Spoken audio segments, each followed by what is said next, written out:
Second chapter.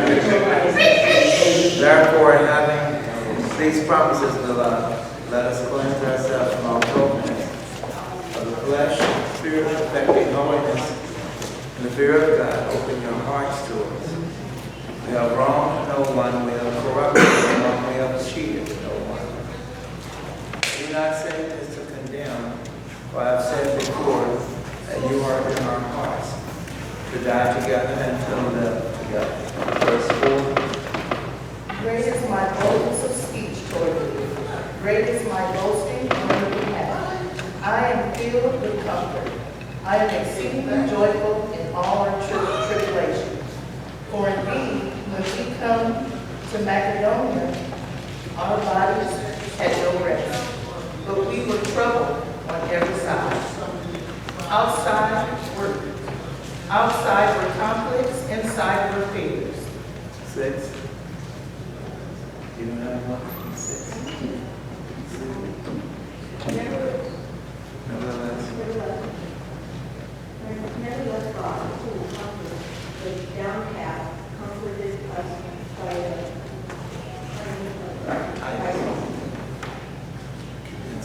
And so.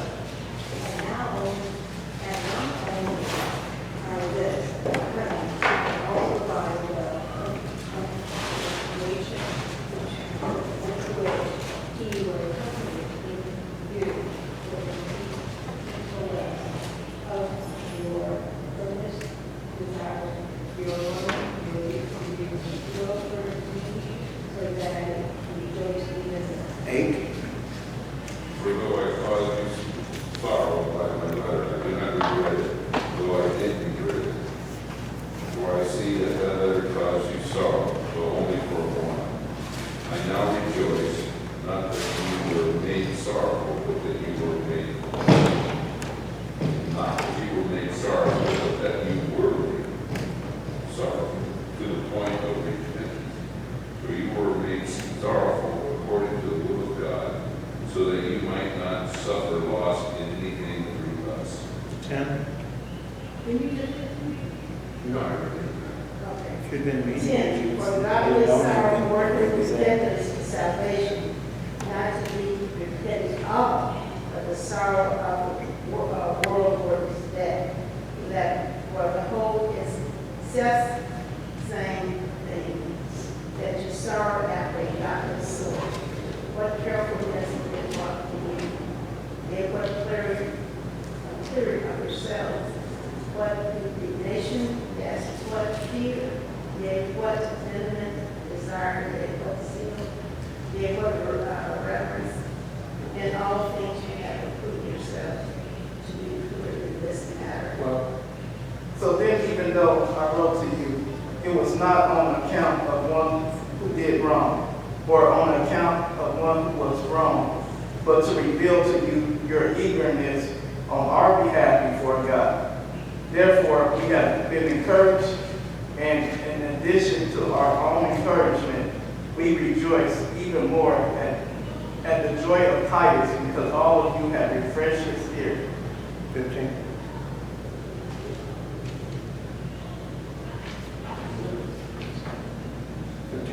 His affections abounds all the more towards you, as he remembers the obedience of you all, how you received him with fear and trembling. I rejoice that in everything I have confidence in you. You look at when he says, therefore having these promises, remember we didn't go no further than 2 last week anyway. So he says, therefore, having these promises, beloved, let us cleanse ourselves from all filthiness, right? I said, and then we look at it, I said, pulling your new documents. You got new documents, you got new thoughts. I know somebody had the old one. If you read the old one, the old one doesn't even read like the new one. If you notice that. Okay, so there have been changes that have been made on the new one. I said, so I've got the call for believers to cleanse themselves and to perfect holiness. God gives 2 of the most wonderful promises imaginable: to receive us and to adopt us as his sons and daughters. Therefore, God expects 2 things from us. God expects us to cleanse ourselves from all filthiness of the flesh and of the spirit. Right? All sins make man dirty. There are certain sins that especially pollute his flesh. Other sins that especially produce his spirit. Or pollute, right? Especially pollute his spirit.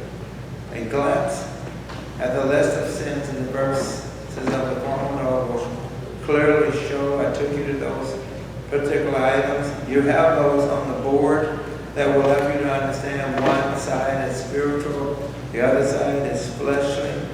I heard someone make a statement, and I think we had to clarify it on a Wednesday, but I heard this statement made that, well, all sins are the same, and no, they aren't. All sins aren't. God considers immorality, sexual immorality, he considers it an abomination.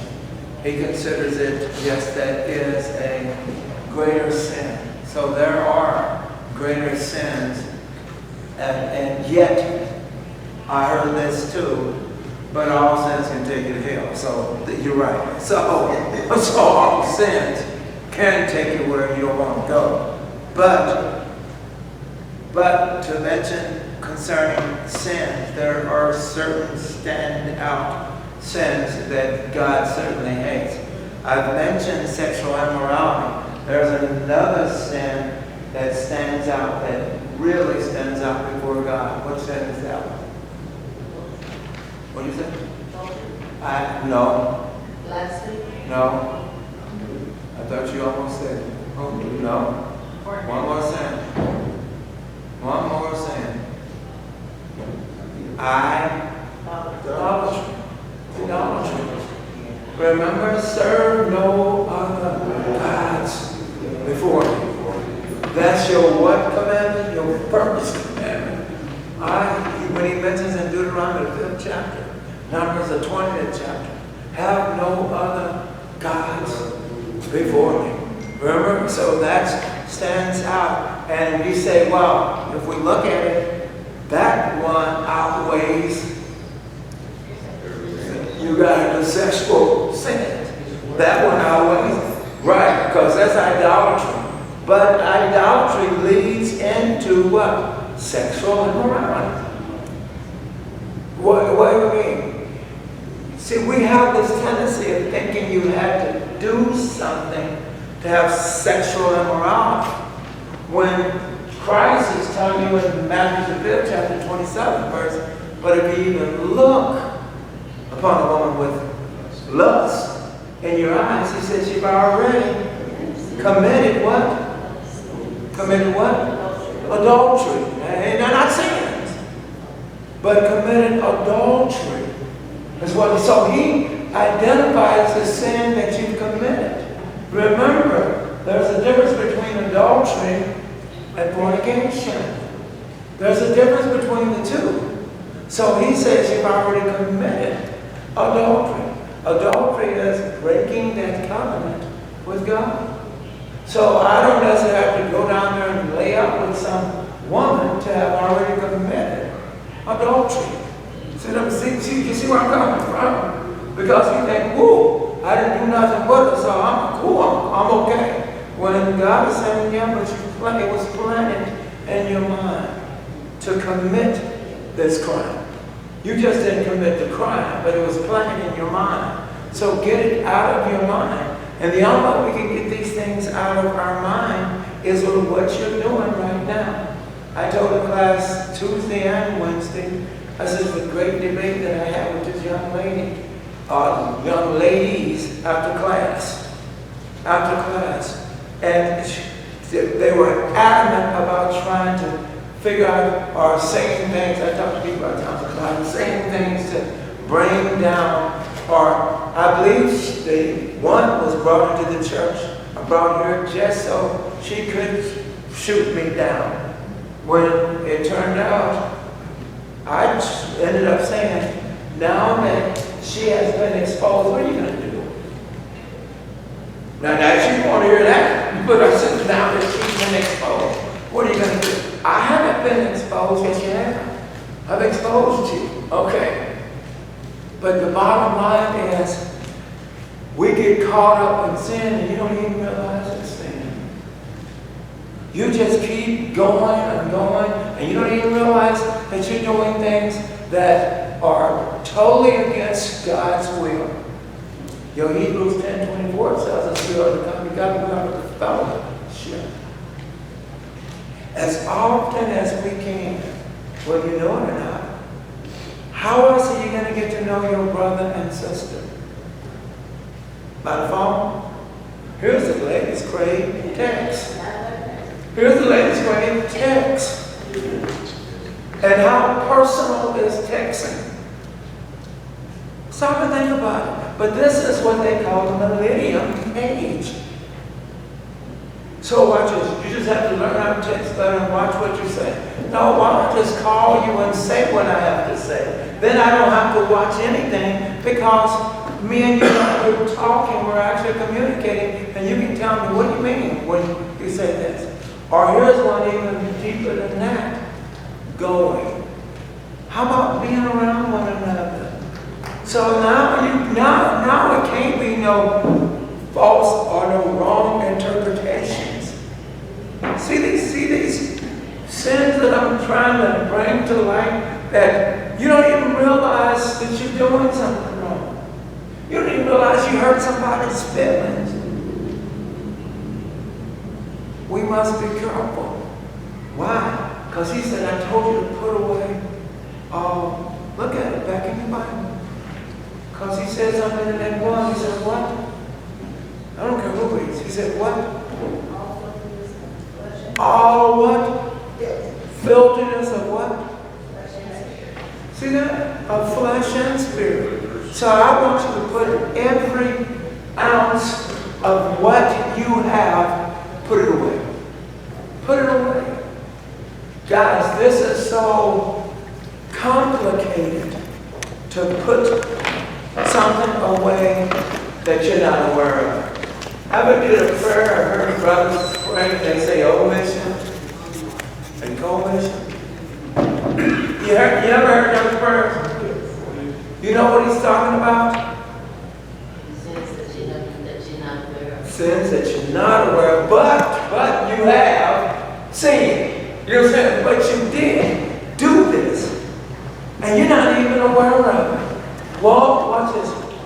Your Bible makes it clear to me. I'm trying to remember in Isaiah, but it says, "My people, they perish for lack of knowledge." This is why. Watch this. He didn't say, you know, they're ignorant for lack of knowledge. He says they perish. Hear me? They perish. What do you mean? Last time I checked, when he says he's speaking of perish, he's talking about something that separates us from God. If it separates us from God, then that means we're hell bound. Stop and think about it. I went to hell because of something I did not know? No. You went to hell because of something you did not read. See what I'm saying? Right. You neglected picking up God's word so that you understand what the requirements are. I know that's a hard word, but what the requirements are for entering into the kingdom of heaven. That's why you went to hell, because God told you to study, told you to understand. Then it would help you to be able to separate yourself so that you would be able to live in this world and still enter into the next. It's your guide that will help you to get where you need to go. So then don't just make sense, and maybe I can now press on, cleanse ourselves from all filthiness of flesh, right? And of spirit, right? Perfecting holiness. And the reverence, and the respect of God. Sometimes we need to keep it just where it is. That's why a lot of times I'm talking about, here's your problem. It's written, read it, and sometimes you need to just accept it the way it is. Why? Because fear in our mind says respect, right? That's softening it up. See, that softens it up. Thank God he didn't, no. Why not fear mean fear? Because when you stop and think about it, can filthiness enter into the kingdom of heaven? Of spirit and of flesh. Can either one of them enter into the kingdom of heaven? Stop and think about it. Then shouldn't we then be should we be afraid? Shouldn't we fear him then? Really, shouldn't we fear him if that's really the issue?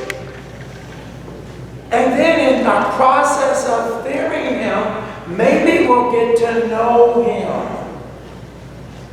Hear me? Then maybe we'll get to know him. Because the last time I checked, I'm not afraid of someone after I got to know them. You came off with, you came off like really hard. You know what I'm talking about? When I met you, for a minute or two, I didn't know what to expect of you.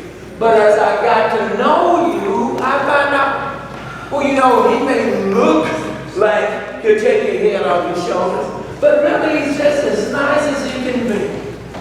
You ever been in situations like that? Really, they're just as nice as they want to be, or as nice as they want to be. So what replaced that? What changed that fear and respect? You got to know a person. Right, the same with God. I'm scared. He's going to strike me dead if I do something wrong. But as I get to know him more and more, I find out, he really does love me. He truly loves me. Wait a minute. I can actually go to him, not like this, but I can go to him because he is my father. I can talk to him, Dad. You see what it does? When you get rid of some stuff. So then watch this. Now we can travel. What? Now we can travel. 2 says what? Now we can travel. I just have to make some more names. 2 says what? He'll Rico away.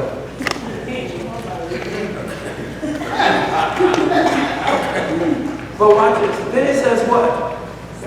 Make room for us in your hearts. We wrong no one, we corrupt no one, we took advantage of no one. I do not speak to condemn you, for I have said before that you are in our hearts to die together and to live. Amen. Listen to Paul. Pull your paper. Back and read it now. All the hurt off the paper. Let me read it. All the hurt. I don't care. And all hours of prayer that he had offered up in their behalf for fruit, great fruit.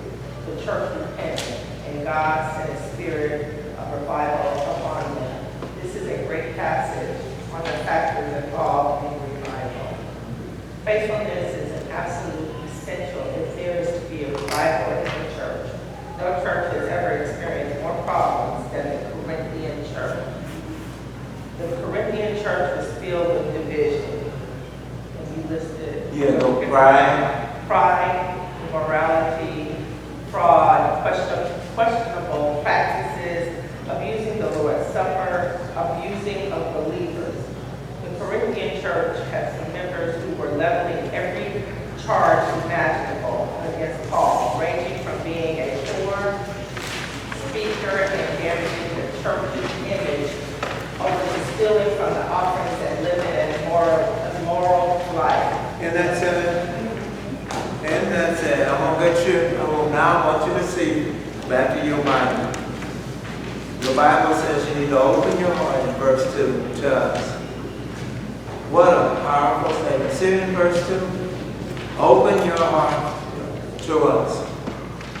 You know what that says? What's the opposite? What did he say? Closed. It was closed. You were closed-minded. This is what the problem was. When you start to hear the truth and it affects your lifestyle, you close. You close. You don't want to keep an open mind. You got an open mind as long as I keep you happy. As long as I I say things that you smile and you feel good, you with me. When I say something that pertains to you, even though I may not be talking about you, but it pertains to you, that's how you've been living, you shut down. You close, you smile because you're in front of me. You smile in front of me. But mentally you have shut down because that interferes with your lifestyle. What am I talking about? I'm trying to get you to see something because that is called the human nature. We don't want to hear anything that goes against our lifestyle, how we live. So what we do is, I hate to tell you this, but that's how you see so many churches out there now. That's why you see so many churches out there. If you study the history of the church, Christ established it in AD 33. Then when you go back into the history of the church, you're going to look at some of your forefathers. And what you're going to see is there's a breaking away. It's called a Catholic Church. There's a breaking away because he did not agree with what was being said. Somebody did not agree with what was being said. Then y'all know Martin Luther, who tried to reform the church, who tried to bring her back.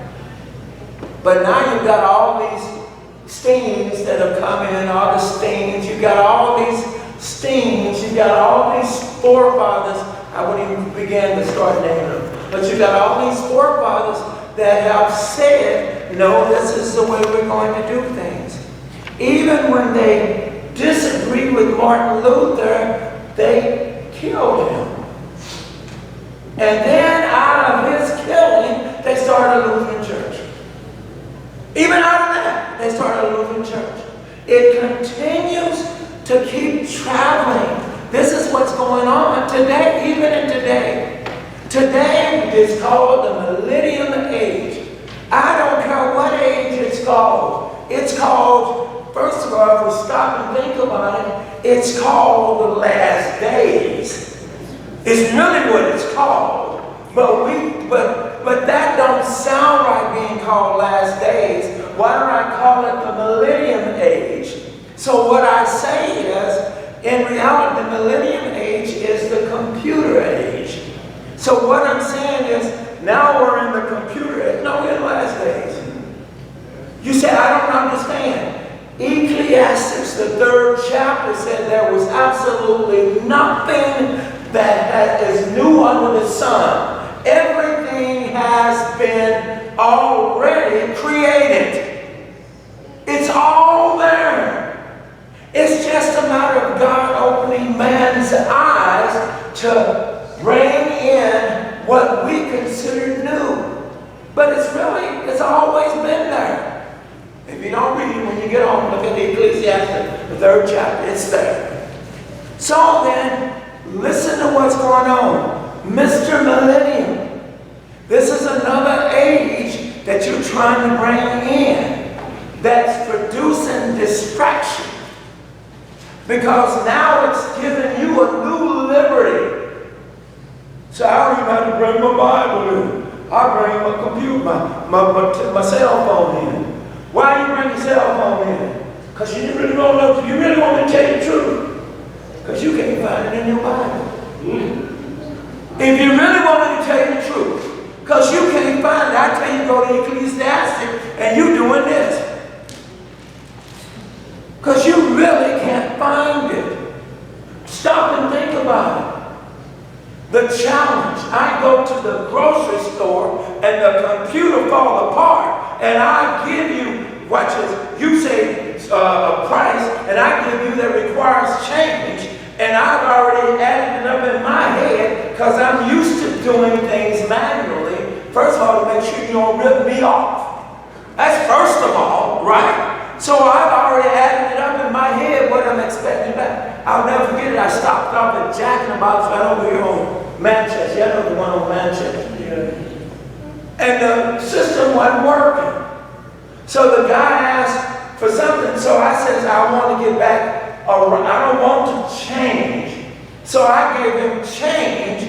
But what it required is, you have to think about it. I said, sir, that's $15.20 is all you need to give me back. He said, let me see. But this is what I'm talking about. When something shuts down, here we are. Here, let me help you. Where am I going with this?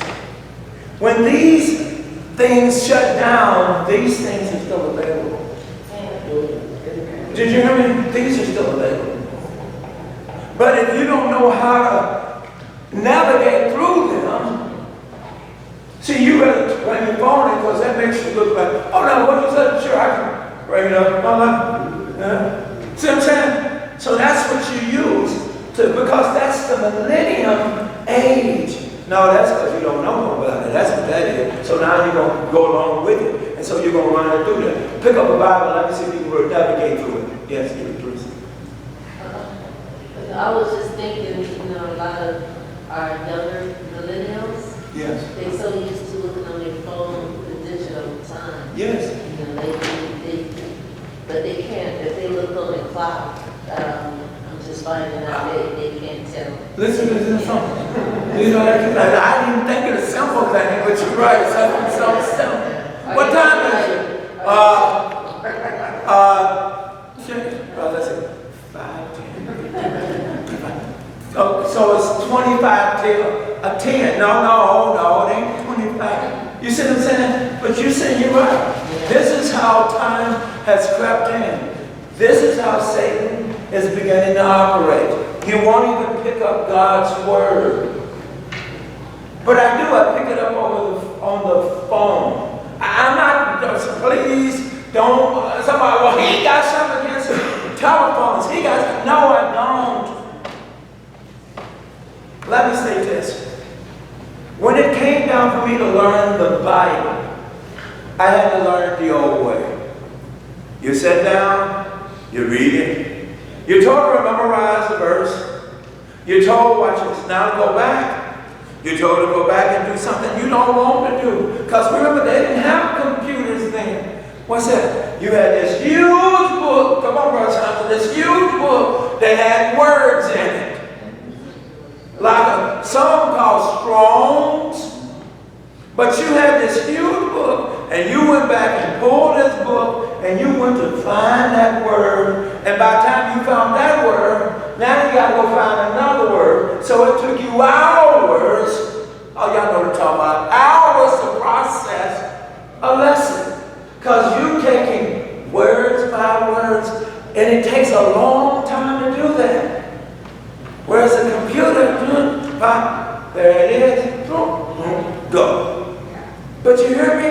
You can just Google it now. Yes, and it come up and then you have to cover with the Google. Yeah. Because Google gives you Webster Dictionary. It's not a Bible dictionary. But you can go into the sword.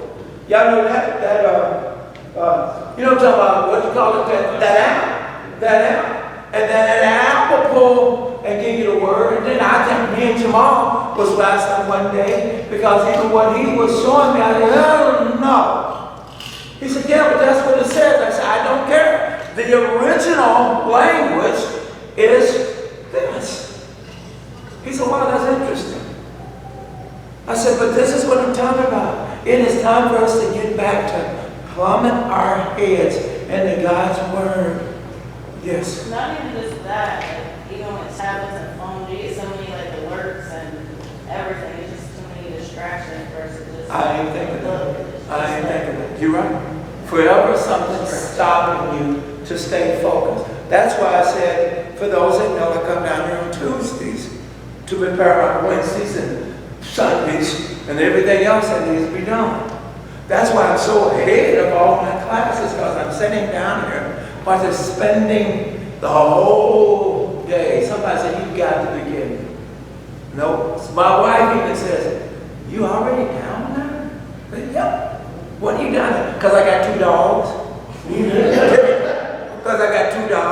Did that speak in volume, Tiffany? Okay. And what do? If they ever jumping on me, if they ever want something, let me just leave them, let me go down here, let me go in here and close the door. I got a refrigerator full of water. I says, and stay busy. And if y'all ever look at my desk, my wife said, that's a shame, all that stuff you got in there. Okay. But I'm locked in. This is, watch this. This is where he says, watch this. Open your hearts to us. What do you mean, open your hearts to us? Why open your hearts to us? Because I made the statement, I've done your work. So open your heart. The last time I checked, you go somewhere else where you got, it's all laid out. You walk into some other classroom where it's all laid out. I've done your work. All I ask is that you listen, pick it up. You've got your own little commentary right there beside you. I've done your work. So it's made it easier for you, hopefully, and then I get rejection out of that. You know how I get rejection? Next week, do you have this? And somebody doesn't have it. And you don't realize that's an insult to me. Because I did all this and then printed it out for you. And then eventually I don't hear Lenny's mouth because you ran out of ink already. You know what I'm saying? But stop and think about it, guys. Open your hearts and keep them open. And what you hear, if it doesn't offend you, don't take it as a condemn, but take it as a conviction. Work on you, that's all. Let it work on you. You the one talking about you want to go to hell. But when something said that you don't like, then you say, I want to go to hell. You say, no, I don't. Yes, you do, because then you reject it. So then you're telling God, then I do want to go to hell. Stop and think about it. Watch this. One thing that Malaysia, I think, they think that it's one thing, so it's the same. We used to call them what in our days? What would they call it? What do we call them earlier? Microwave Christians. Every day is going to be the same. Microwave Christians. You got to have the wind right now. And they don't, if you study the word and understand it, yeah, Jesus is coming back with you believe. Right. There's nothing new really under the sun. And Noah's day, when he was building out. That's why I said Ecclesiastes. Right. It's there. It's there. They were, Even microwave popcorn is considered considered no good now. There was a study taken on it. Did you hear me? So microwave ain't no good no more. Wait a minute. Oh, yeah. But you hear me? That's better. And I have to give my wife some credit. She come on Sunday evening, and she's doing it the old-fashioned way. She got on the stove, popping it up. I started off with big lots, and bought a big old bag, a big old bottle of okay, what's the other one? The one I like. Come on. No, what's the other one? Come on. Tiffany, what's the one? Kelly. There we go. Come on, Kelly. It got to be sweet, but I'm sweet. But anyway, so let's get it. That ain't in the Bible. Be sweet.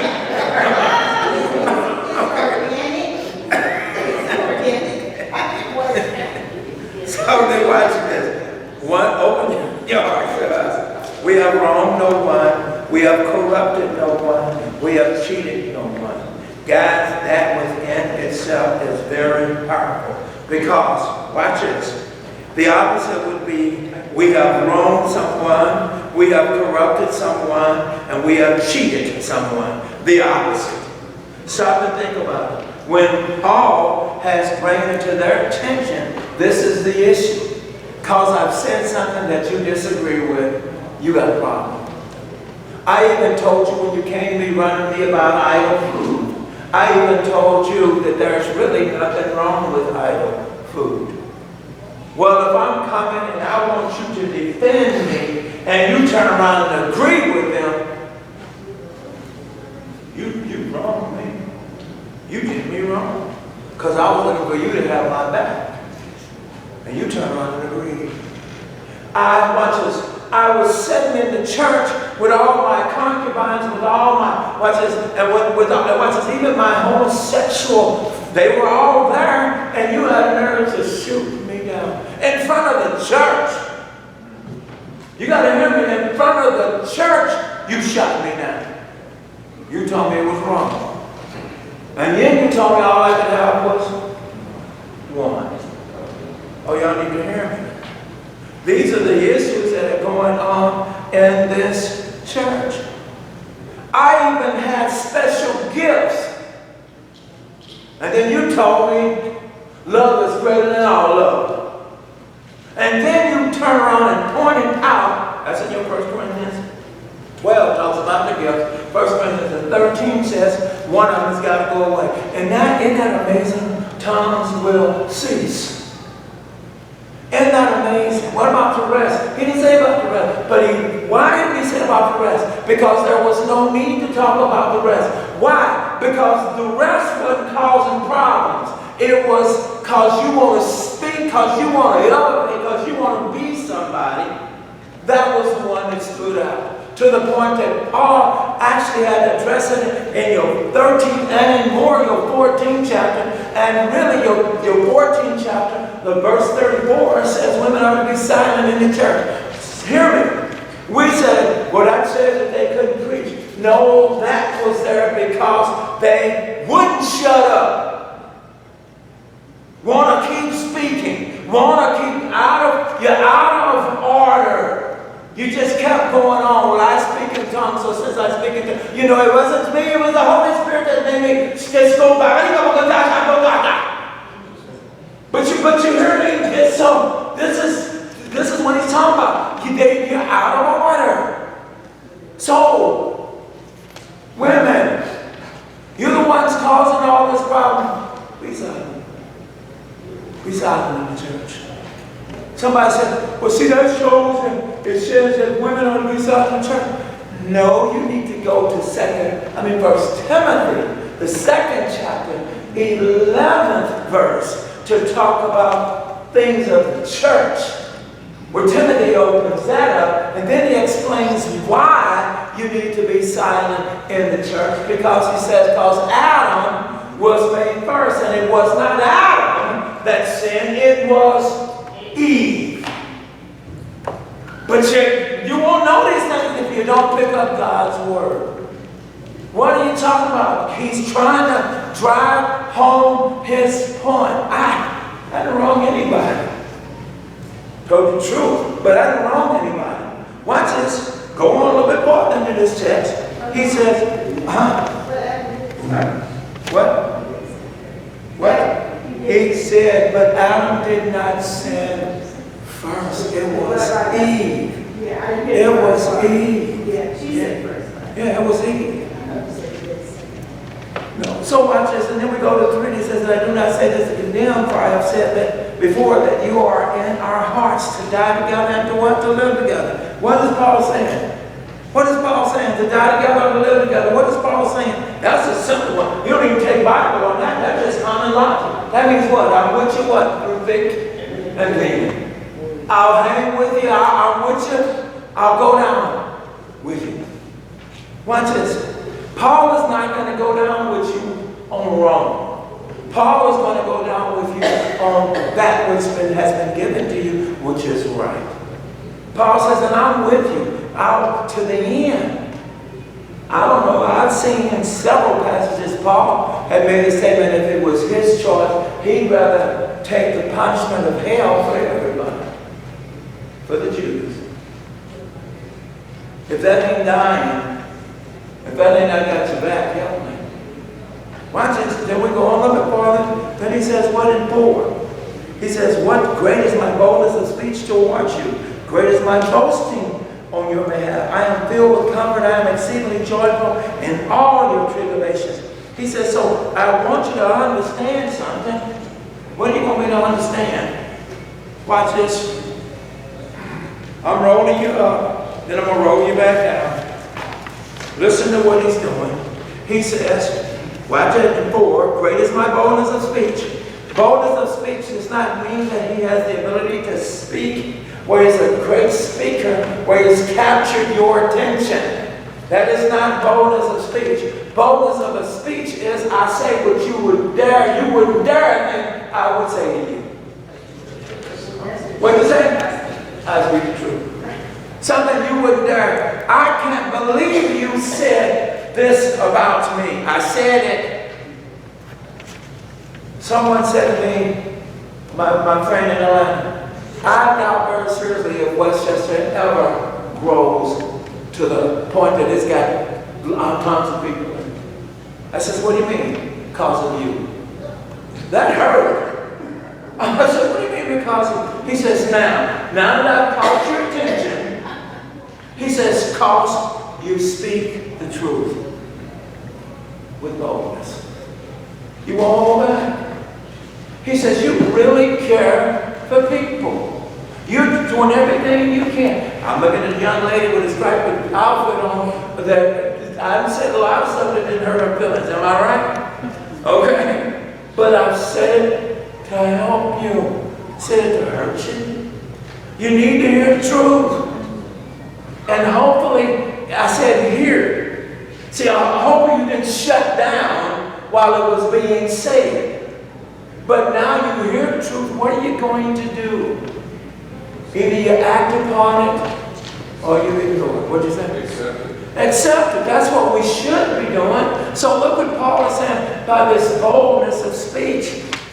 He says, because you know what, I've said it. And I know it has offended you. I know it hurt you.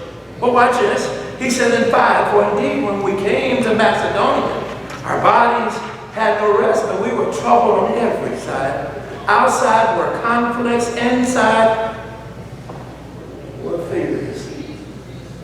Nevertheless, look at it, it says, God who comforts the downcast comforted us by coming of times. I said that because you don't realize it. When you read the Corinthian church has some members who were leveling, see that? Every charge imagined against Paul. See that? I put down here, you see it. Speaking, I think you were reading it, Claudia. Speaking. Ranging from being a poor speaker and damaging the church's image over to stealing from the offerings and living an immoral life. And then living in a moral life. Then what you got behind it? A period, and then what else? Verses 2 through what? To 6. So now, you need to break it down.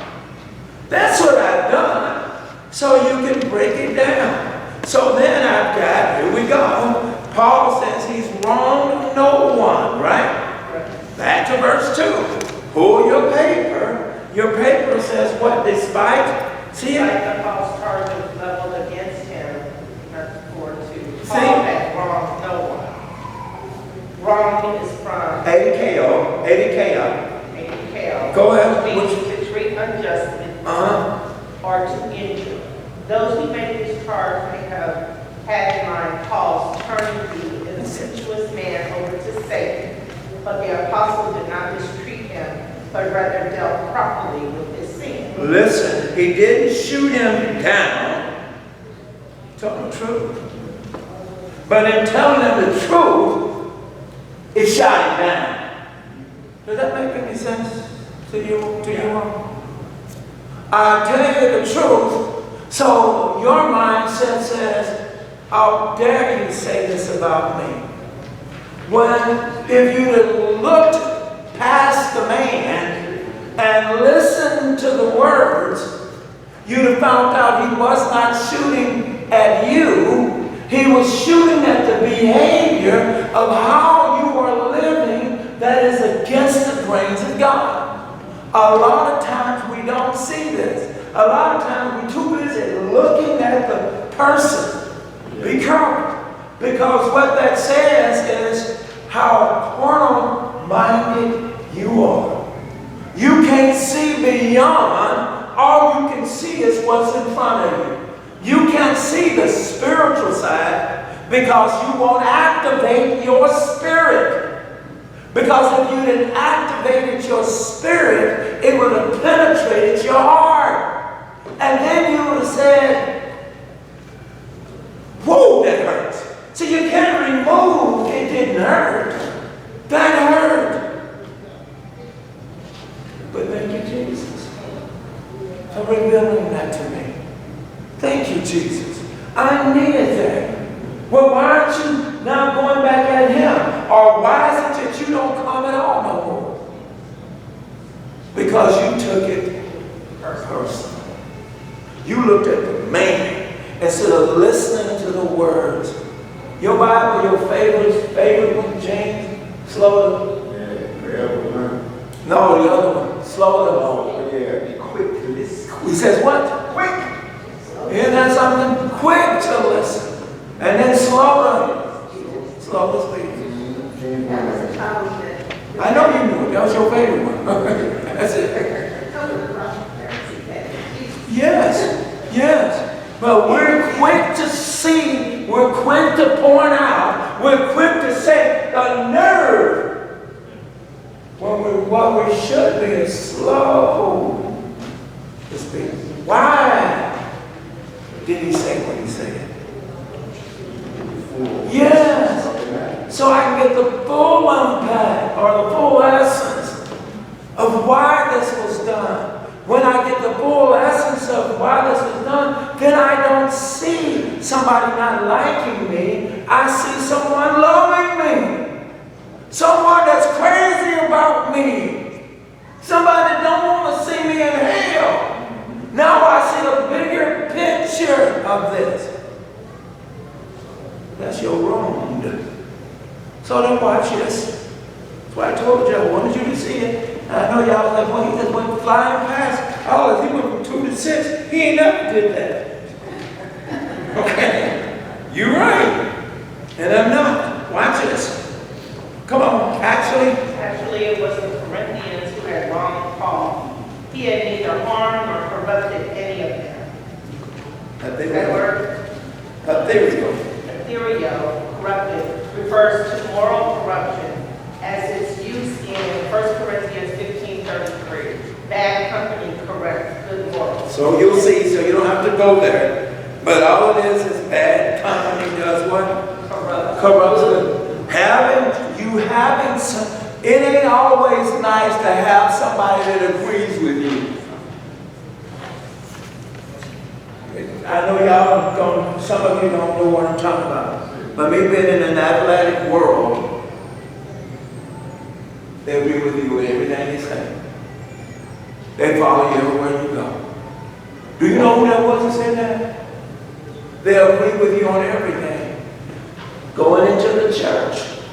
You got a lot of brothers in the church that agree with the preacher. And sisters that agree with the preacher. And he could be wrong.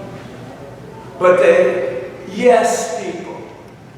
They can't make decisions because they don't want to make decisions because it would make them responsible.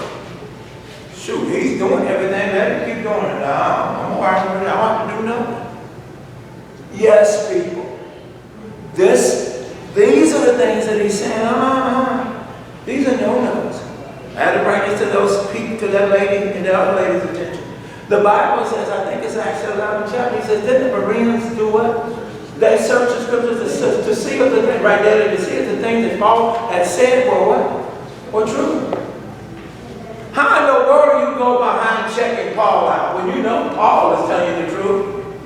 Because Paul was just another man. Just like everybody else. If you see him as a man, and I hope that's the way you see me, then you'll understand. I better get in here and study this, because what if he's wrong? What if he's got me on the wrong highway? I'm thinking I'm on my way to heaven, I'm really on my way to hell. What if he said something to make, watch this, to keep me happy, to keep me coming, but it's really wrong? Did you hear me? He said, no, that ain't gonna happen. It happens all the time. And you don't have to go outside the church to find it. You can find it in the church nowadays.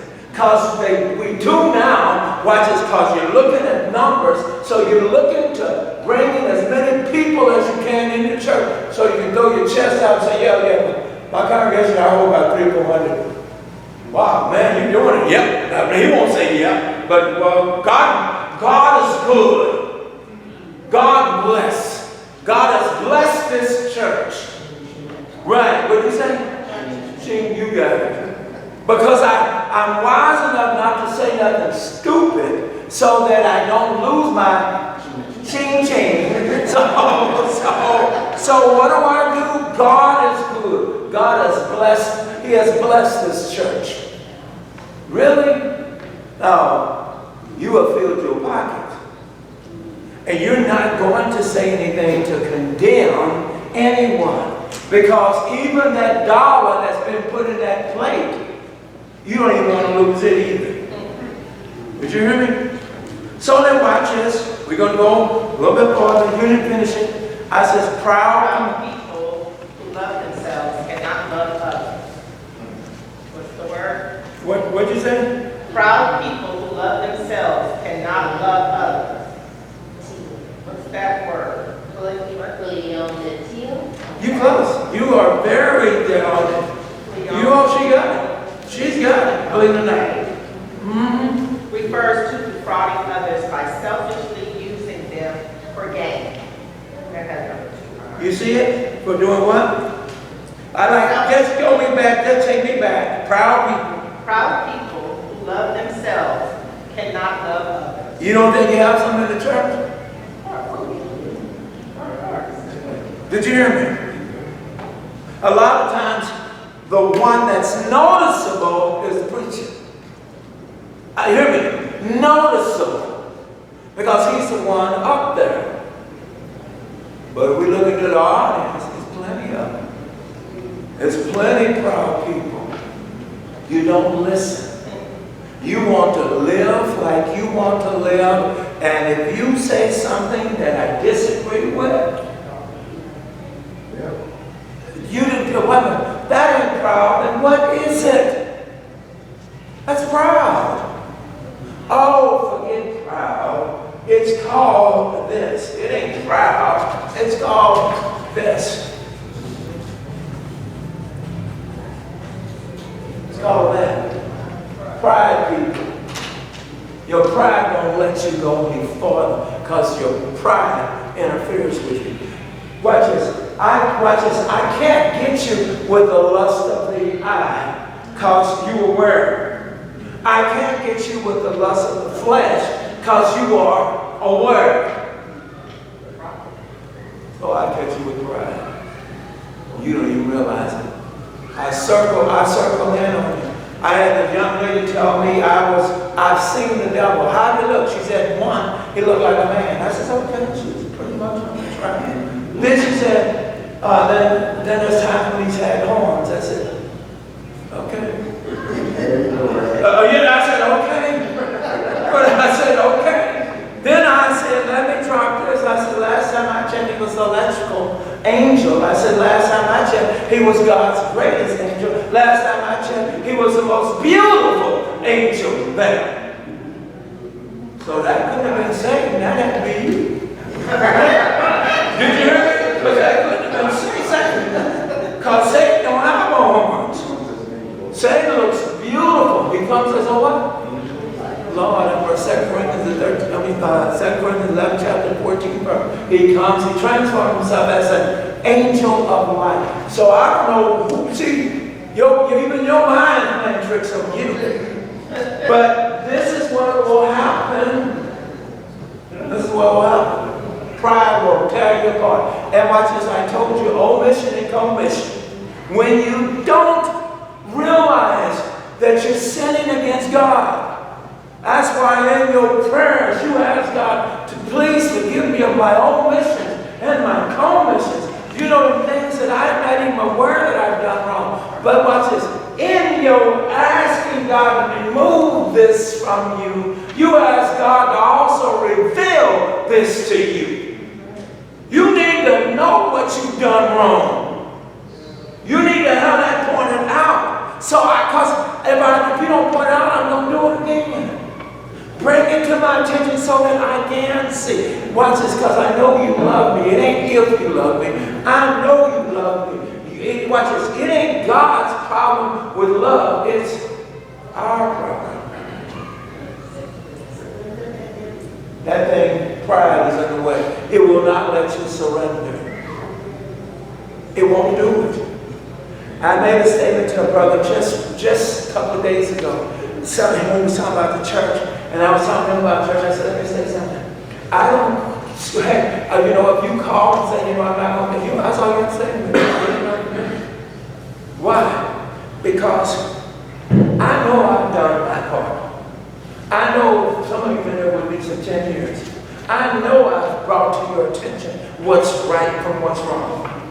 And you feel you want to do it, ain't nothing, I'm backing off. I'm realizing more and more Ezekiel 34. I'm realizing more and more Ezekiel the 3rd chapter. You have to read them. I'm realizing more and more what my responsibility is. I can only take you to the water. I can't make you drink it. I can only take you to God. I can only reveal it to you. I can't make you accept it. That's up to you to accept it. And so watch this. What will it do? It will then make me feel better. It will take that worry off of me. Oh, I wonder what they're doing. I wonder it will lift that burden off of me. Because Lord knows I've tried. Lord, they still don't want to act right. God says, because they ain't your people. They mine. And I will deal with them. I made the statement, you just don't want God. This is my fight for all of it. I don't want God to sear any of you all's minds. I said, that's what I said, I don't want. I didn't say what God wouldn't do. This is the danger of this. Been in the church this long and you still have your same old ways? Jesus, that's scary. Woo, that's scary. When do you change? It's scary. Why are you going with this? My time is going. But watch this. I want to bring this in. Why are you going with this? Because these people in Corinthians had enough sense to know that what Paul had said, what he had beat them with, what he had condemned them with, what he had chastised them with, they finally came to their senses. This is what you're going to see in this text. They repented. They're going to turn it around. They say, hey, you know what? Paul, you were right. No, Paul, we didn't say you were stealing no money. Stop lying. You did. We didn't say, Paul, that you were cheating nobody. Stop lying. You did. It's best to face whatever it is that you've wronged on. I know it probably hurts you more because now you're in front of the person and they bring it to your attention. Oh, God. Now I have to sit here and take this. Accept it. It's medicine. It's good for you. It builds a better relationship, whether you know it or not. If you're in a relationship with anybody and all it is friendly, all it is loving, it's funnier than a $3 bill. It is not real. Yes, it is. No, it is not real. When you're in a relationship and you've had your ups and downs in that relationship, I guarantee you it is a growing relationship. Because now I can talk to you like I would anyone else and know that you're going to be there. I told you, when you start to say things and it offends people, then you can't figure out why all of a sudden you don't get phone calls no more. Why all of a sudden they don't come back no more. Why all of a sudden they're not there no more? Because you built a friendship the wrong way. It's going to have ups and downs in it. We're to overcome them as Christians. We are to be able to get past that and start to see the beauty instead of always the negative. I know the person loves me. And now that hurt what they said. But I know that person still loves me. That's important, guys. Paul says, I've wronged no one. I didn't wrong, I didn't do anybody no wrong. That's what he's talking about, yes. Oh, then I just wanted to get an understanding of how Titus was functioning and all of that between Paul and I'm sorry. you know, in verse 6, we read that. Uh-huh. I just want to have 100% clarity on what Titus' position was between Paul and the administration. What, did you want to hear the question? Yeah, I like the verse. The verse. We're gonna get there, but I can't. Because I'm done. But that's okay, no, that's okay. No, because may not be no wait. Okay? But that's what I'm saying though, I'm serious, because we got it tomorrow, when it may not be no tomorrow. Okay? So then, what is it really talking about? Who were considered his children in Christ? Titus and Timothy. Is what he's talking about, is it something Titus has never heard? Or is it something Titus has heard? You know Timothy. And Timothy, he's heard. What are you doing? He's telling you, Timothy, Titus is coming with the same language. He's coming with the same speech. He's coming. Ain't no, wait a minute, if you thinking, whoo, thank God Paul was leaving, so here come Titus, no, you're going to do the same thing. You're going to do the same thing. It's not going to change. We are to speak. We are to be of one mind. We are to speak the same gospel, guys. Ain't going to be no difference. We ought to do the same thing. If you've been taught right, you can. If you've been taught incorrect, you're forever coming up with, but what about this? What about that? That's because you've heard somebody say this. Just like I tell folks, just like I said to those two. I said, somebody told you you could speak in tongues. No, I just received it. I said, then you would know what it is. Does that make sense? Then you would know what it is. Because you can't, if something comes upon you and you don't know what it is, then how can you call it tongues? So someone had to put this in your head. The beauty of this was, that's what you wanted. You wanted something that gives you power. You wanted this. This is what you prayed for. Just like I said with Eve. You craved to be what you thought you were nobody. You craved to be somebody. You already knew what was right. Come on now. You already knew what was right. So anything that's contrary to what's right is what? So what did you crave for? Power. Satan says, if you eat of this fruit, surely you shall not die. That's what you wanted. It's the same way with the church. Give me things that what I want. Don't give me things that say, I don't want to hear that word no. I don't want to hear that. All I want to hear is yes, yes, yes. Let's go to Him.